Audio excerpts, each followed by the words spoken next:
नमस्कार दोस्तों, मैं राहुल स्वागत करता हूं आपके इस ऑनलाइन प्लेटफॉर्म देव क्लासेस बूंदी पर। दोस्तों, आज जिस चैप्टर को हम आगे पढ़ रहे हैं उस चैप्टर का नाम है ज्योमेट्री अर्थात ज्यामिति।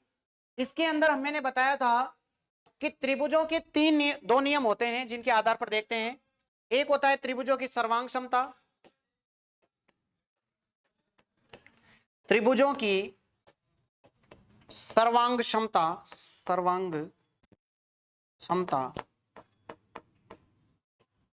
और एक होती है समरूपता। इन दोनों में आपको सबसे पहले तो ये पता होना चाहिए डिफरेंस क्या होता है। कल ही मैंने आपको बताया था दोस्तों कि सर्वांग सम का मतलब होता है ऐसे कोई से भी दो त्रिभुज जिनका आकार और आकृति दोनों समान होते हैं। आकार भी समान होता है और आकृति भी क्या होती है, समान होती है। आकृति भी समान और आकार भी क्या होता है, समान होता है। सर्वांग मतलब प्रत्येक अंग समान होता है, अर्थात इसमें ये वाली भुजा भी बराबर रहती है, ये वाली भुजा भी बराबर रहता है, और ये वाली भुजा भी बराबर होती है। ये वाला कोण, ये कोण और ये कोण सभी एक दूसरे के बराबर होते हैं। ये होता है सर्वांग क्षमता। समरूपता का मतलब आपको पता होना चाहिए कि समरूपता क्या होती है। ये एक त्रिभुज है और ये एक त्रिभुज है। सर्वांग क्षमता का मतलब होता है कि दो त्रिभुज जिनका केवल रूप समान है, अर्थात इनकी जो आकृति होती है, आकृति समान होती है लेकिन आकार अलग अलग होता है।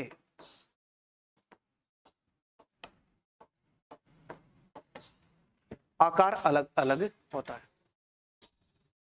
फिर मैंने आपको बताया कि सर्वांग समता का जो चिन्ह होता है, दो लाइन खींच करके उल्टा एस लिख देना है, और समरूपता का केवल होता है ऐसा चिन्ह समरूपता का होता है। ये कल हमने कंप्लीट किया था दोस्तों, एक बार आप इसको दोबारा देख लेंगे। त्रिभुजों की सर्वांग क्षमता, ये आकृति, आकार और समरूपता।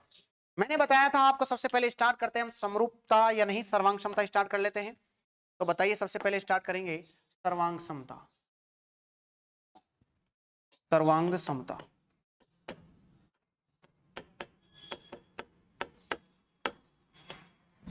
सर्वांग क्षमता को ज्ञात करने के लिए चार नियम होते हैं। दोस्तों, सर्वांग क्षमता को ज्ञात करने के लिए कितने नियम होते हैं? चार नियम होते हैं। सबसे पहला नियम होता है एस एस एस, दूसरा होता है सास, और तीसरा होता है आस, और चौथा होता है आर एच एस। समकोण, कर्ण और भुजा। समकोण, कर्ण और भुजा।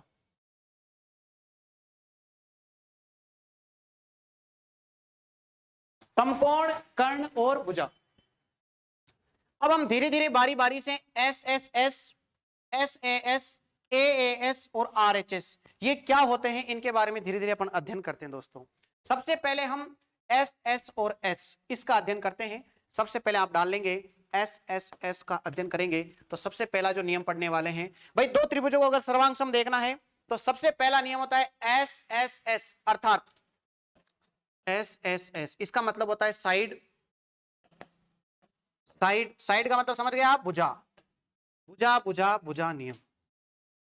जैसे मान लो मैंने दो त्रिभुज बना दिए, सुनना ध्यान से भाई मेरी बातों को। आज इस पूरे चैप्टर को खत्म कर देंगे, सर्वांग क्षमता और समरूपता वाले चैप्टर को, ठीक है? खत्म करो इसको, फ्री करो इसको। देखो इधर, ये दो त्रिभुज है, ये सर्वांग सम कब कहलाएंगे? सुनना, ये जैसे ए बी सी, सुनना। सबसे पहले तो सर इसमें समझने वाली बात यह है, साइड और साइड, अर्थात इसकी ए बी साइड, इधर देखना ए बी साइड, इसके संगत भुजा कौन सी? इनका नाम तो दूसरा लिखो, डी ई एफ लिख देंगे आप, इससे आसान रहेगा। तो बताओ ए बी किसके बराबर रहेगी? डी के बराबर। इसकी संगत यही तो है, इसकी संगत कौन सी? ये वाली। तो ए बी बराबर रहेगी डीई के, ए बी बराबर रहेगी डीई के। इधर देखो, इधर देखना, ए सी बराबर रहेगा डीएफ के, ए सी बराबर रहेगा डीएफ के, और बी सी बराबर रहेगा ईएफ के। तो बताइए भाई, बी सी बराबर ईएफ रहेगा। इस प्रकार अगर तीनों भुजाएं आपस में बराबर है तो इसका मतलब साइड और साइड वाली बात जो है वो सेटिस्फाई होती है, और साइड वाली बात सेटिस्फाई होती है। इसके द्वारा हम कह सकते हैं कि त्रिभुज जो है वो त्रिभुज ए बी सी सर्वांग सम है। त्रिभुज ए बी सी सर्वांग सम है किसके? डी ई एफ के। अगर ये भुजाएं भी बराबर है, सुने, अगर ये भुजाएं बराबर है तो इनके मध्य बनने वाला कोण भी बराबर रहेगा, ये एक नॉर्मल सी बात है।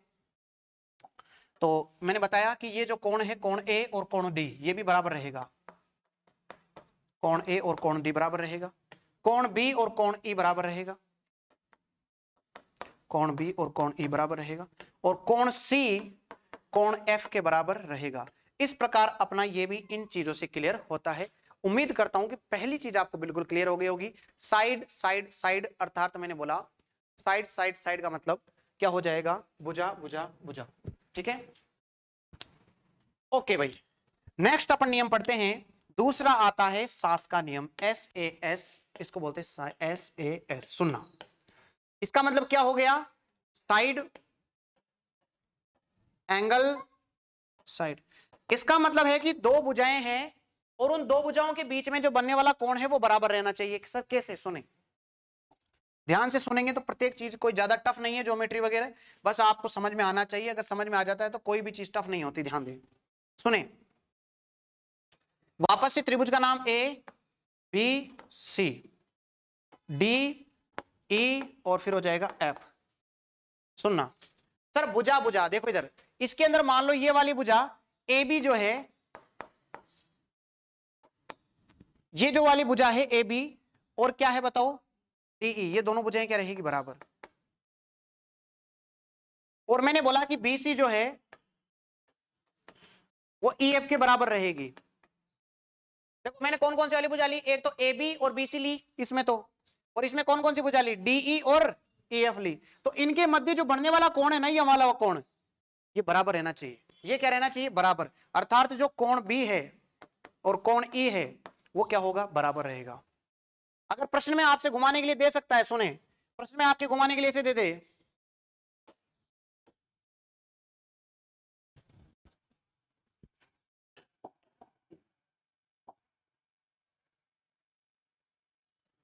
प्रश्न में आपको घुमाने के लिए ऐसे दे सकता है वो, कि जैसे उसने बोला कि ये भुजा 5 सेंटीमीटर है, ये भुजा भी 5 सेंटीमीटर है।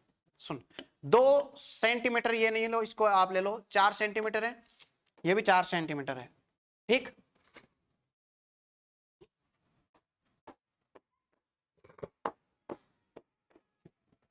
सर्वांग सम होंगे क्या? बताइए सर। नहीं होंगे, क्यों सर? ये कोण बराबर होना चाहिए, जो भुजाएं हैं ना इनके बीच वाला कोण बराबर होना चाहिए, ये वाला कोण बराबर होना चाहिए यहाँ का, ये वाला। अगर ये कोण हो जाता है 40-40 डिग्री का तो फिर ये बिल्कुल है। मतलब दोनों भुजाएं दे रखी है ना, जो दो भुजाएं दे रखी है साइड साइड वाली, इसका मतलब यही है, जो भुजाएं बराबर है उनके बीच का जो कोण है ना वो बराबर होना चाहिए।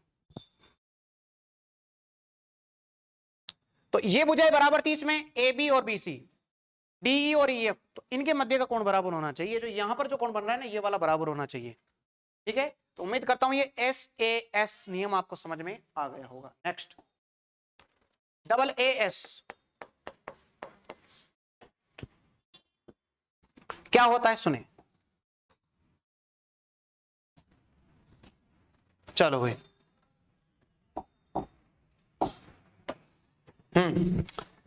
इसके सबसे पहले इसका नाम A, फिर B, फिर C, D।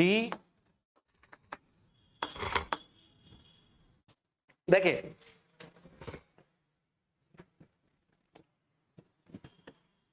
जैसे कोण A जो है कोण D के बराबर है, कोण B जो है वो कोण किसके बराबर रहेगा? E के बराबर। और ध्यान दे, त्रिभुज के अंदर दो कोण अगर बराबर है ना तो ऑटोमेटिक तीसरा कोण बराबर हो जाता है। कैसे? जैसे मान लो ये 40 का है और ये है 20 का, ये कोण बराबर रहना ही है, 40 और 20, तीनों कोणों का योग 180 डिग्री होता है। 40 और 20 60, तो ये चला गया, अब बच गया कितना 180 में से? 120, तो ये हो जाएगा 120। तो बताओ ये ऑटोमेटिक 120 हो गया क्या? इसका मतलब अगर दो कोण बराबर है तो तीसरा वाला कोण तो ऑटोमेटिक बराबर हो जाएगा। तो जो कोण सी रहेगा वो भी कोण एफ के बराबर हो जाएगा। इसके अंदर मैंने आपसे बताया कि जिस पे कोण बन रहा है ये दोनों भुजाएं भी क्या रहती है? बताओ, बराबर। इसका मतलब है जो ए बी है वो किसके बराबर रहेगी? DE के बराबर रहेगी। ये कोई सी भुजाएं हो सकती है, जरूरी नहीं है ये जो कोण है उनके बीच वाली भुजाएं हो, संगत भुजाएं होनी चाहिए। मतलब AC भी बराबर हो सकती है किसके, DF के। जरूरी नहीं है कि वो जिसके बीच में कोण बने वाला हो, इसके अंदर आराम से आप जो है दो कोण बराबर है और अगर कोई सी भी एक भुजा बराबर है इसका मतलब क्या हो जाएगा, वो सर्वांगसम हो जाएगा। उम्मीद करता हूं समझ में आ रहा होगा भाई आपको। 3 नियम अपन ने पढ़ लिए। SSS बहुत आसान है, अगर बराबर है सभी भुजाएं तो इसका मतलब क्या हो जाएगा, वो SSS के नियम का पालन करेगा। एक कोण जो है वो बराबर है और दो भुजाएं बराबर है, लेकिन वो दो भुजाओं के बीच में कोण होना चाहिए। जैसे ये वाली भुजा और ये वाली भुजा लेना तो यहां पर होना चाहिए वो कोण। ये क्लियर हो गया। तीसरा जो है वो दो कोण बराबर हो और कोई सी भी अगर एक भुजा बराबर हो तो इसका मतलब ये भी कंप्लीट हो गया। और चौथा वाला अब पढ़ेंगे हम अपन।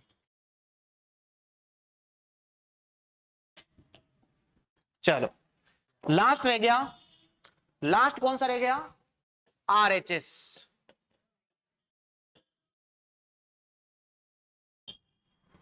इसमें क्या होगा सर, बड़ा आसान, ये भी बहुत आसान है, सुने।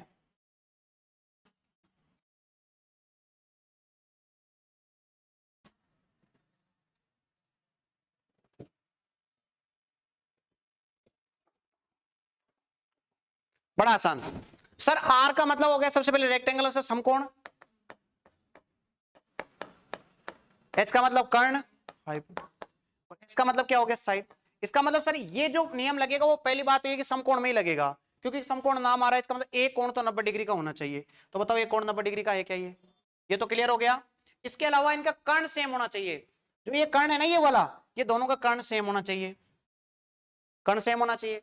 और एक कोई सी भी भुजा सेम होनी चाहिए, चाहे ये भुजा बराबर हो जाए चाहे वो भुजा बराबर हो जाए। जैसे मैंने बोला ये तो है A B और ये C, ये होता है P, या इसको बोल दो D E F। सबसे पहले तो मैंने बताया R का मतलब समकोण, तो दोनों समकोण पे ऊपर लागू होगी। एक इनका कर्ण बराबर होना चाहिए और फिर कोई सी भी भुजा बराबर हो जाए, चाहे या तो संगत भुजा होनी चाहिए, लेकिन बस वो AB किसके संगत है, DE के। BC जो है वो किसके संगत हो जाएगी, AF के संगत हो जाएगी। तो ये जो है भुजाएं संगत होनी चाहिए, या फिर वैसे कर्ण तो बराबर है ही सही, कर्ण तो वैसे ही बराबर होना ही है। तो इस प्रकार जो है ये चारों नियम काम करते हैं दोस्तों। इस प्रकार आपको चारों नियम याद होने चाहिए, आसानी से आप प्रश्न को कर पाएंगे। जैसे मैंने आपको बोला, जैसे मैंने आपसे प्रश्न पूछा, मैं आपको पहले एक बार पूरा रिपीट करवा देता हूं। 4 नियम होते हैं। सबसे पहले sir S S S S A S, फिर A A, फिर S, फिर R H S, चारों नियम होते हैं। क्लियर है यहां पर। अब S S S का मतलब होता है साइड साइड साइड, मतलब तीनों भुजाएं अगर बराबर है तो सर्वांगसम रहेंगे। इसमें दो भुजाएं और उन भुजाओं के बीच वाला कोण बराबर है तो वो बताओ सर्वांगसम होंगे। दो कोण बराबर हैं और अगर एक भुजा कोई सी बराबर है तो वो बताओ वो भी सर्वांगसम होंगे। और जिनके मध्य समकोण बन रहा है और कर्ण बराबर है और कोई सी भी एक भुजा बराबर है, इसका मतलब वो क्या रहेंगे, हमेशा सर्वांगसम रहेंगे। तो इस प्रकार आपको सर्वांगसम के चारों नियम याद हो गए होंगे दोस्तों। अगर उम्मीद कर रहा हूं आपको चीजें समझ में आ रही होगी, मैं बिल्कुल स्लो पढ़ा रहा हूं। अगर आपको समझ में आ रहा है तो आप वीडियो को लाइक कर सकते हैं और कमेंट और शेयर जरूर करें दोस्तों। आगे देखिए सर, बड़ा आसान कंसेप्ट अब दोबारा स्टार्ट कर रहे हैं अपन। क्या कर रहे हैं बताओ, समरूपता, त्रिभुजों की समरूपता। ये लो समरूपता, सिमिलरिटी।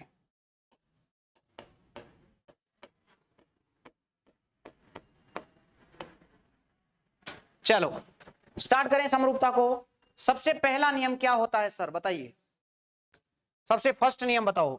सबसे पहला नियम होता है SSS का नियम, सेम ही होता है। वापस से इसका मतलब क्या होता है बताओ, साइड।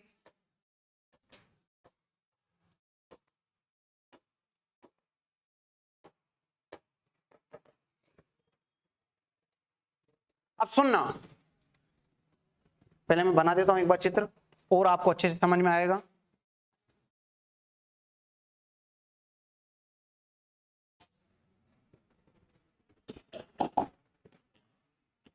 मैंने पहले वाले वीडियो में कंप्लीट कर रखा है कि समरूपता और सर्वांगक्षमता क्या होती है। सुने, ये हो जाएगा A B C D E F।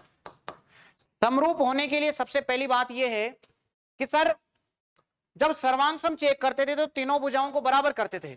यहां बराबर का रोल नहीं रहेगा, यहां अनुपात का रोल रहेगा। मतलब संगत भुजाओं का अनुपात समान होना चाहिए। जैसे मान लो ए बी की संगत भुजा क्या हो जाएगी, ए बी की संगत भुजा डी हो जाएगी, इनका अनुपात बराबर होना चाहिए। हाँ बी सी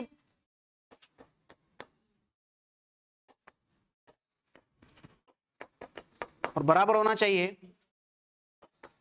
ए सी डी एफ, तीनों का बराबर होना चाहिए। तीनों का जो अनुपात है, संगत भुजाओं का जो अनुपात है, वो तीनों का क्या होना चाहिए, बराबर होना चाहिए। इसका मतलब अगर वो तीनों भुजाओं का, अगर संगत भुजाएं जो है तीनों, अगर उनका अनुपात अगर मान लो तीनों का समान आ रहा है, तो इसका मतलब हमेशा हमेशा और हमेशा यहां रोल किसका रहेगा, अनुपात का रहेगा। अगर मैं सर्वांग सम की बात करता हूं तो डायरेक्ट ही बराबर हो जाते हैं। अगर मैंने सर्वांग सम की बात करता हूं तो सीधे केवल उनको बराबर देखना है, यहां पर उनका अनुपात निकालना पड़ेगा। जैसे मान लो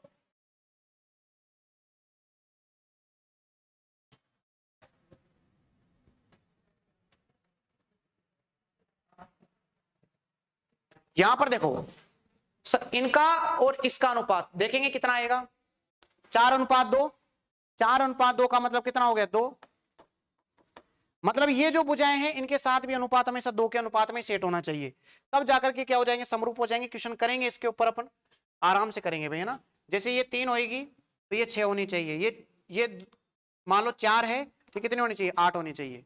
अब देखो अनुपात देख लें आप, यहाँ भी अनुपात 2 का बन रहा है, 2 का बन रहा है, 2 का बन रहा है, तीनों में अनुपात 2 का बनेगा। तो इस प्रकार ये तीनों जो दोनों जो त्रिभुज है वो क्या हो जाएंगे, समरूप हो जाएंगे। क्या हो जाएंगे, समरूप।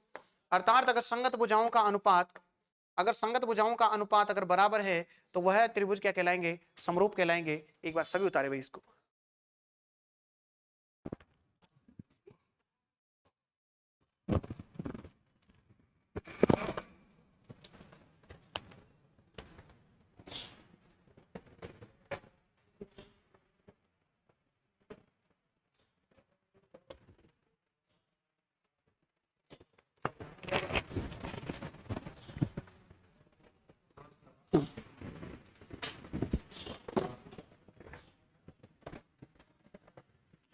दूसरा नियम, दूसरा नियम कौन सा आता है इसके अंदर, सास का नियम आता है क्या, इसमें वापस से वही आएगा एस ए एस। अब उसमें तो क्या करते थे, सीधा भुजाओं को बराबर कर देते थे। इस बार भुजाएं बराबर नहीं करनी है, भुजाओं का अनुपात बराबर करना है। वापस से मैंने चित्र बनाया,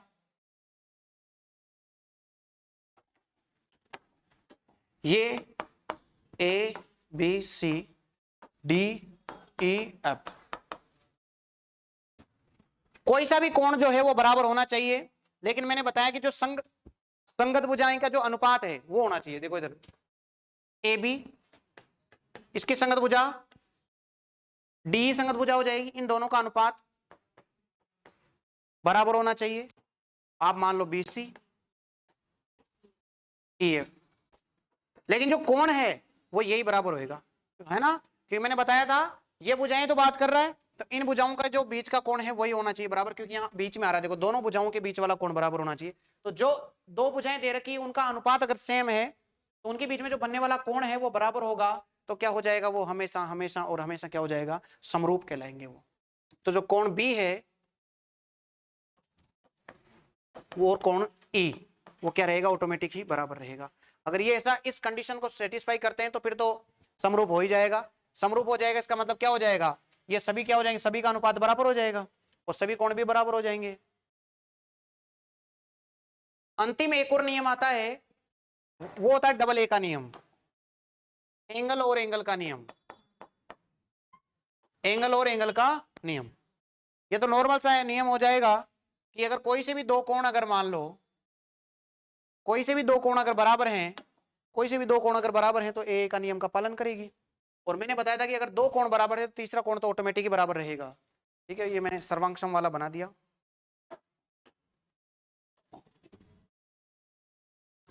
ये लो, ये वापस से क्या हो जाएगा, A B C D E F. तो मैंने बताया कि अगर ये दो कोण बराबर है, मान लो इसके अंदर कोण बी जो है वो कोण ई के बराबर है और कोण सी जो है वो कोण एफ के बराबर है, तो समरूप होंगे। अगर ये दो कोण बराबर थे, तीसरा कोण तो ऑटोमेटिक सेम हो जाएगा। तो बताओ कोण ए कोण डी के बराबर रहेगा और अगर तीनों कोण बराबर है तो इनकी जो समरूप जो भुजाएं हैं, संगत भुजाएं, उनका अनुपात तो ऑटोमेटिक बराबर रहेगा, क्योंकि समरूप ही सिद्ध हो गए। जब समरूप सिद्ध हो जाएंगे तो वो ऑटोमेटिक ही क्या हो जाएगा, अगर वो समरूप सिद्ध हो जाएंगे, अगर वो समरूप सिद्ध हो गए तो इसका मतलब तो वापस से वही है, संगत भुजाओं का जो अनुपात है वो क्या हो जाएगा, बराबर हो जाएगा।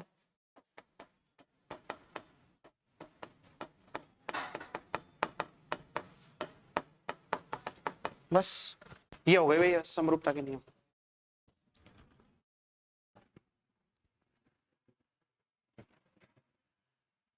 मैंने क्या बताया आपसे कि सर एक तरफ है सर्वांग समता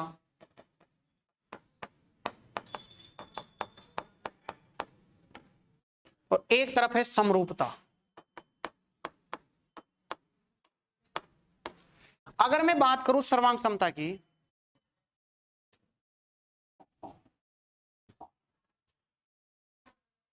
अगर मैं बात करता हूं सर्वांग समता की, तो इसमें भुजाओं को बराबर किया जाता है, लेकिन समरूपता में भुजाओं के अनुपात को बराबर किया जाता है। जैसे मैंने बोला कि दो त्रिभुज है, त्रिभुज त्रिभुज ए बी सी सर्वांग सम है पी क्यू आर के। इसका मतलब संगत भुजाएं क्या क्या हो जाएगी, ए बी बराबर पी क्यू हो जाएगा, बी सी बराबर, देखो ना, बी सी बराबर क्या हो जाएगा, क्यू आर हो जाएगा, और ए सी बराबर क्या हो जाएगा, पी आर हो जाएगा। ये तो बराबर ही होगी इसमें तो भुजाएं। और इसके अलावा मैंने बताया सर्वांग क्षमता के अंदर कोण ए जो रहेगा वो कोण पी के बराबर रहेगा, कोण बी जो रहेगा वो कोण क्यू के बराबर रहेगा, और कोण सी जो रहेगा वो कोण आर के बराबर रहेगा। ये अपने सर्वांग क्षमता में यही तो चीजें प्रूव करी। अगर मैं बात करता हूं समरूपता की, समरूपता की बात करता हूं, जैसे मैंने बोला कि दो त्रिभुज है, वापस से त्रिभुज पी क्यू आर समरूप है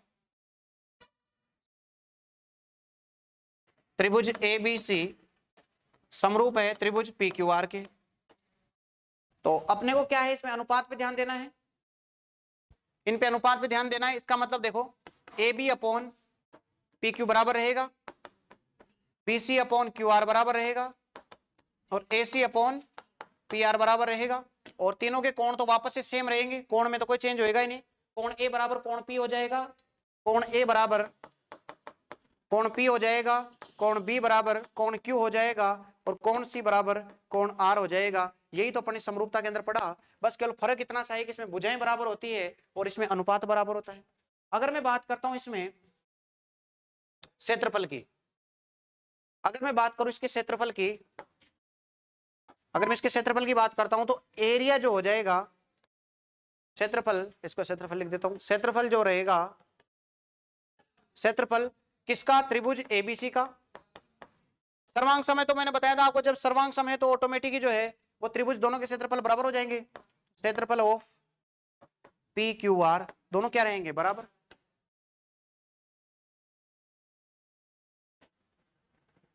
और इसमें क्षेत्रफल निकालेंगे तो अनुपात में जाएगा ये। क्षेत्रफल निकालने के लिए क्या हो जाएगा, त्रिभुज एबीसी और क्षेत्रफल जो रहेगा किसका, पी क्यू आर, क्योंकि इसमें अनुपात की बात करेंगे। तो कैसे निकालेंगे, कुछ नहीं करना, उसके अंदर माध्यिका दी गई है तो माध्यिका का स्क्वायर, ऐसे माध्यिका, पहले वाले त्रिभुज की बात करी तो पहला लिख दू इसको, पहला बटे माध्यिका सेकंड का स्क्वायर, कुछ भी दे दे, या फिर आपको दे दे कुछ भी, मान लो अंत त्रिज्या दे दे, अंतवृत्त दे दे, कुछ भी दे दे आपसे, या संगत भुजाएं दे दे। जैसे संगत भुजा कोई सी भी ले ली मैंने, ए बी, तो ए बी अपॉन संगत भुजा क्या है, पी क्यू, इनका क्या कर देंगे अपन, स्क्वायर। इस प्रकार अपन क्षेत्रफल निकाल लेंगे इसका।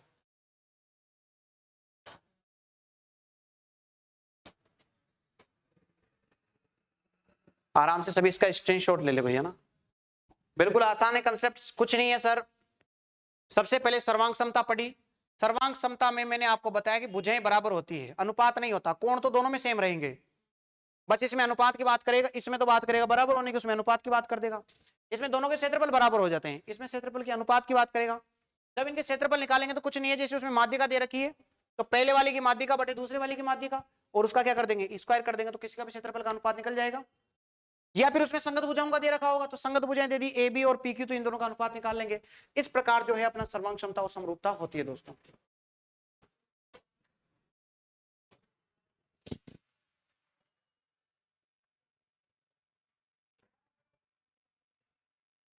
यहां पर अगर परिमाप दे दे आपको तो परिमाप भी लिख सकते हैं। अगर वो परिमाप दे देगा तो पहले वाले का परिमाप और दूसरे वाले का परिमाप और इसका क्या कर देंगे अपन, स्क्वायर। तो कुछ भी दे दे आपको, जो देगा उसका सीधा स्क्वायर कर देना है, बस दोनों का अनुपात निकल के आ जाएगा। एक प्रश्न आप सभी के लिए है दोस्तों, एक प्रश्न आप सभी के लिए, आप फटाक से उसको उतारें, उसका जवाब दें कि वो सर्वांग सम होंगे या नहीं होंगे।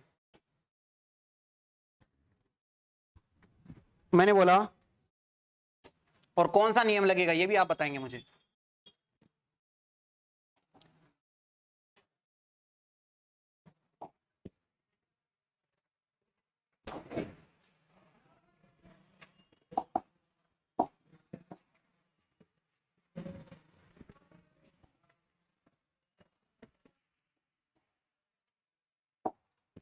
दो त्रिभुज है,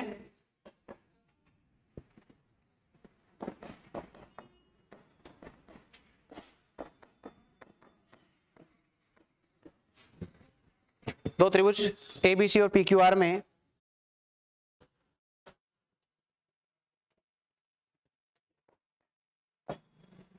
बीसी और ईएफ ये दोनों दे रखी है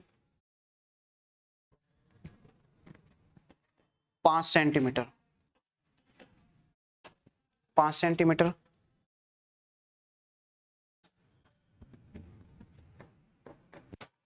कोण बी और कोण सी ये दोनों दे रखे हैं 60 डिग्री। कोण बी और कोण सी दे रखे हैं 60 डिग्री।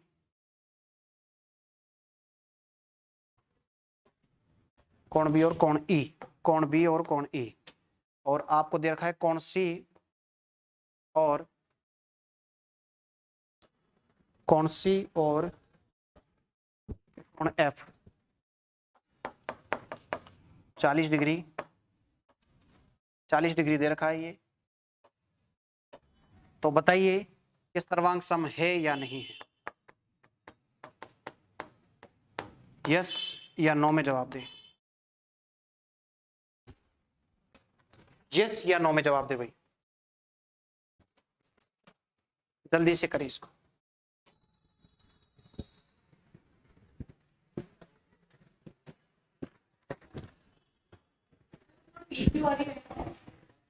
किसमें,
तो आपको मैंने बताया दोस्तों, आराम से बिल्कुल ध्यान से समझना है, दोबारा से यस और नो में जवाब देना है। तो सुने, सबसे पहले मैंने आपको बताया, इस दोबारा से देखना इसको। सर मैंने इसको बताया कि ये दो त्रिभुज हैं, ए ये बी ये सी ये डी ये ई ये एफ, सब दे रखा है। देखिए इधर बी सी बराबर 5 सेंटीमीटर है, 5 लिख दिया। ई एफ बराबर 5 सेंटीमीटर है, 5 लिख दिया। फिर कोण बी का मान दे रखा है 60 डिग्री, इसका मान दे रखा है 40 डिग्री, और इसका मान दे रखा है वापस से कोण ई का 60 डिग्री और कोण एफ का मान 40 डिग्री। मैंने बताया सर भुजा एक बराबर है तो एक भुजा को क्या लिख दूंगा, ये भुजा भुजा बराबर है ना एस, ये कोण बराबर ये कोण है, तो बताओ एक एंगल बराबर है, ये वाला और ये वाला बराबर है। इसका मतलब ये कौन सा नियम होता है बताओ। मैंने पहले बताया था सास और फिर बताया था ए ए एस, अर्थात दो कोण और एक भुजा अगर बराबर है तो इसका मतलब त्रिभुज सर्वांगसम होंगे। ये क्लियर समझ में आ जाना चाहिए भैया आपको। एक अंतिम प्रश्न और फिर मैं आपके लिए दे रहा हूं, आप उसको सोल्व करेंगे, उसके बाद क्लास को समाप्ति की ओर लेके चलेंगे। एक अंतिम प्रश्न और आपके लिए लिखा जा रहा है, इस बार चित्र भी मैं बना रहा हूं दोस्तों, जिससे कि आपको और अच्छे से समझ में आए। एक बार फटाक से आप उतारें और चीजों को क्लियर करें भैया। प्रश्न वही है कि ये दो त्रिभुज दिए गए हैं, ये सर्वांग सम है या नहीं है, इस सवाल का आपको जवाब देना है। तो एक अच्छा सा प्रश्न मैं आपके लिए लाया हूं दोस्तों, लिखें आराम से बढ़िया। वापस से त्रिभुज ए, ये बी, ये सी, ये है डी, ये ई और ये एफ। सुनना सर, ये दे रखी है इसके अंदर 5 सेंटीमीटर, ये भी दे रखी है 5 सेंटीमीटर, ये दे रखी है 4 सेंटीमीटर, ये दे दी 4 सेंटीमीटर, और ये कोण दे दिया 40 डिग्री, और ये कोण दे दिया 40 डिग्री। बताइए सर्वांग सम होंगे या नहीं होंगे?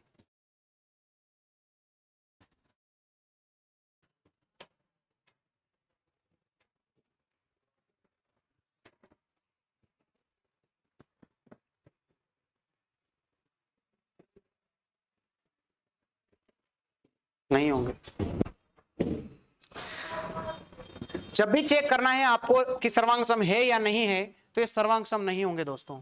क्यों नहीं होंगे? मैंने बताया था जो दो भुजाएं बराबर दे रखी है, बताओ दो भुजाएं ये बराबर दे रखी है, इसमें भी ये भुजाएं दोनों बराबर दे रखी है, तो जो जो भुजाएं बराबर दे रखी है उनके बीच का कोण बराबर होना चाहिए। इस कोण से मतलब नहीं है, ये कोण बराबर होता अगर 40 डिग्री का और ये कोण भी होता अगर 40 डिग्री का, तो हम कह सकते हैं ये दोनों सर्वांग सम है। लेकिन इस कोण की कोई बात नहीं करी गई है, इस कोण की बात करी गई है, तो हम कह नहीं सकते कि सर्वांग सम है या नहीं है। तो मैंने आप सभी को बताया, एक ही चीज क्लियर कराई कि दो भुजाएं जो भी बराबर है, ये वाली भुजाएं तो बराबर है इसमें, ये दोनों भुजाएं ये संगत भुजाएं बराबर है, तो संगत भुजाओं के जो बीच में, क्योंकि एक नियम पढ़ा था पढ़ने एस ए एस, अर्थात दोनों संगत भुजाओं के बीच में बनने वाला कोण बराबर होना चाहिए, तो इसकी कोई बात नहीं करी गई है, तो ये सर्वांग सम नहीं है। उम्मीद कर रहा हूं दोस्तों आपको सभी चीजें समझ में आई होगी, क्लास भी आपको अच्छी लगी होगी। एक बार मैं फास्ट रिपीट करवा देता हूं आज मैंने क्लास में क्या पढ़ाया, एक बार फास्ट रिपीट करेंगे अपन।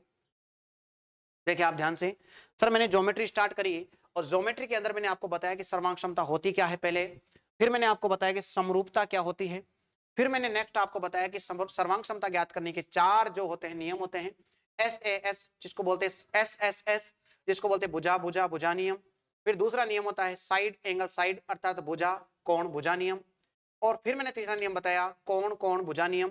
और चौथा मैंने बताया कर्ण, कर्ण क्या बताया, समकोण कर्ण और भुजा नियम, समकोण कर्ण और भुजा नियम। देखिए एस एस एस का मतलब है कि अगर तीनों भुजाएं जिनकी संगत भुजाएं ए बी जो है वो डी के बराबर होनी चाहिए, AC बराबर होनी चाहिए DF के बराबर, और BC जो है वो EF के बराबर होनी चाहिए, संगत भुजाएं बराबर होनी चाहिए। फिर मैंने बताया कि SS इंपॉर्टेंट है कि जो दो भुजाएं बराबर है, दो भुजाएं जो भी बराबर दी गई संगत भुजाएं, उनके बीच के कोण बराबर होने चाहिए। जो भी मैंने आपको क्वेश्चन भी बताया था उसके ऊपर। तो आगे मैंने बताया आपसे AAS कोई भी दो कोण अगर बराबर है तो तीसरा कोण ऑटोमेटिक बराबर हो जाता है और वो साइड बराबर रहती है।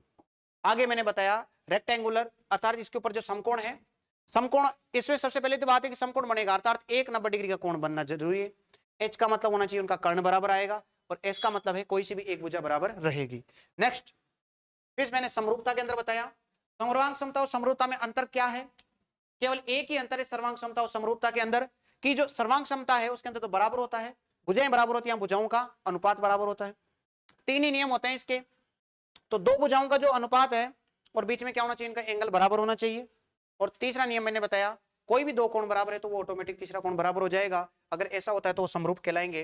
फिर मैंने आपको सर्वांग क्षमता और समरूपता के अंदर अंतर डिसाइड किया कि क्या अंतर होता है, दोनों का इसमें क्षेत्रफल बराबर रहेगा, इसमें क्षेत्रफलों का जो अनुपात है उसके अंदर माध्यिका देगा तो माध्यिका 1 प्लस माध्यिका 2 बटे में लिख करके उसका स्क्वायर कर देंगे, संगत भुजाएं देगा तो उसका स्क्वायर करके बटे में लिख देंगे, या फिर परिमाप देगा तो उसको लिख देंगे। फिर नेक्स्ट मैंने आपको बताया कि त्रिभुज जो है वो सर्वांगसम होंगे या नहीं होंगे, तो मैंने बताया कि सर्वांगसम होंगे। क्यों होंगे बताइए, दो कोण तो बराबर है, एक भुजा बराबर है, तो नियम कौन सा लग जाएगा, नियम कौन सा लग जाएगा, AAS वाला नियम लग जाएगा। फिर मैंने आपको बताया कि ये त्रिभुज सर्वांगसम क्यों नहीं होगा, ये सर्वांगसम नहीं होगा, मैंने आपको कारण बताया कि ये वाला कोण बराबर होना चाहिए, इस कोण से कोई मतलब नहीं है। तो इस प्रकार आज की क्लास होती है दोस्तों। उम्मीद करता हूं कि आपको चीजें बहुत अच्छे से समझ में आई होगी। ये ज्योमेट्री जो ऐसा सब्जेक्ट है दोस्तों एडवांस जिसको आपको समझना पड़ेगा। रटने जैसा कुछ भी नहीं है, लेकिन अगर आप वीडियो को जो है वो ध्यान से और आराम से देखते हैं तो चीजें बड़ी ही आसान तरीके से आपको समझ में आ जाएगी। उम्मीद कर रहा हूं आपको वीडियो पसंद आई होगी। अगर पसंद आई है तो आप वीडियो को लाइक, कमेंट और शेयर कर सकते हैं। थैंक यू दोस्तों, धन्यवाद।